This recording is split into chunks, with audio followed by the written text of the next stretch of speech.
这是一块猪颈肉，我们先来清洗干净。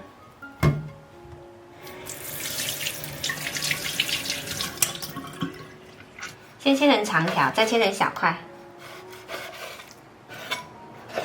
切好了，我们来腌个底味，加入少许盐，一点点胡椒粉，少许食用油，少许料酒，一小勺淀粉，抓均匀，腌制30分钟。这个时候我们来准备一些配菜，菠萝切成块，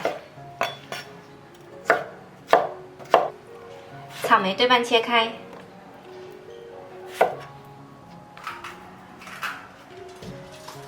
再准备一个青椒，切成滚刀块，切好了全部放着备用。然后我们来准备一个糖醋汁，半碗清水里面加入番茄酱、白醋、白糖，少许淀粉，搅拌均匀。腌好的肉打一个鸡蛋，然后给它拌匀。猪颈肉裹上鸡蛋液之后呢，再来裹上一层淀粉。不裹好粉了就可以下锅炸了，油温6成热的时候放下去炸。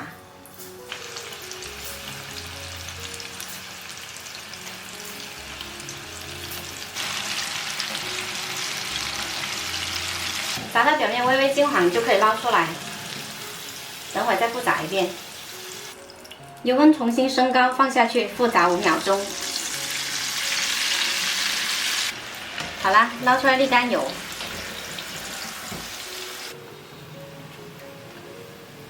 再重新起锅，加少许油，把我们的料汁放进来煮开。煮开了之后加入配菜，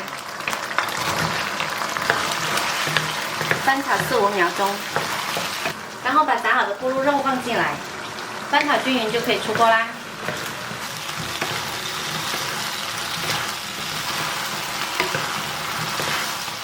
好啦，可以装盘开吃。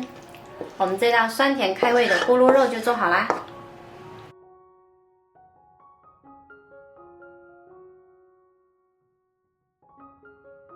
用猪颈肉来做咕噜肉呢，吃起来一点都不柴，特别松软。喜欢的朋友可以试一下哦。我是小坏，喜欢我的视频记得关注我哦。